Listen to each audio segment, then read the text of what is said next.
The big story this Saturday at 10 o'clock, two toddlers pulled from the water in two separate incidents across the valley.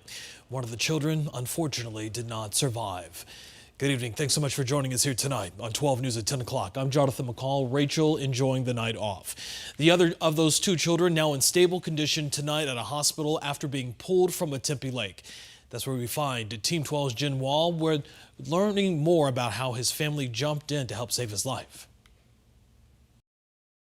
Yeah, the little boy was pulled from a lake right here behind me at Kiwanis Park in Tempe. A family member who was standing nearby says as soon as she heard yelling, she ran down as fast as she could and started doing CPR. Keisha's family using Kiwanis Park to cool off on a brutally hot Tempe summer day. Just relaxing and just letting the kids play in the water. Relaxing until Keisha heard yelling coming from one of the park's lakes. And we saw somebody over there and they had like something, they were holding something, I didn't know what it was. And so by the time I noticed it was a baby, I yelled and said, call 911, and then I instantly just ran over there. Keisha, realizing the 2.5-year-old was a relative of hers, says she started CPR right away. He started coughing and foaming and stuff, and I just kept going. And once the paramedics and the cops came, they took over, and that's when I stopped. Tempe, not the only city with a drowning call on Saturday. A 2-year-old girl drowned in her family's pool in West Phoenix earlier in the morning.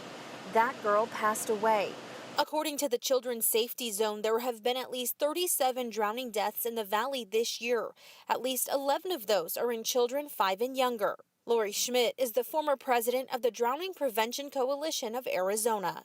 So we are having a tough summer, and one of the things that we really have to stress is that distractions are what usually end up with the tragedies with children. We have to remain vigilant. Schmidt says safety measures like knowing CPR in Keisha's case are a lifesaver. The brain needs that oxygen to keep going, and if we continue that level where there is no oxygen getting to the brain, then we have brain death, and that's where we see significant injuries. A life-saving skill Keisha is grateful she knew during Saturday's terrifying moments with her family at Kiwanis Park. I'm shaking, I'm nervous, but I'm happy.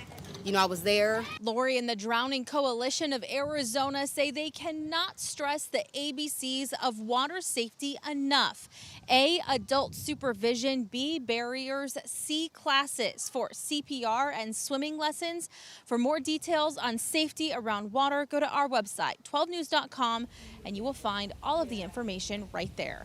For now, we're in Tempe. Jen Wall, 12 News. Jen, thanks so much.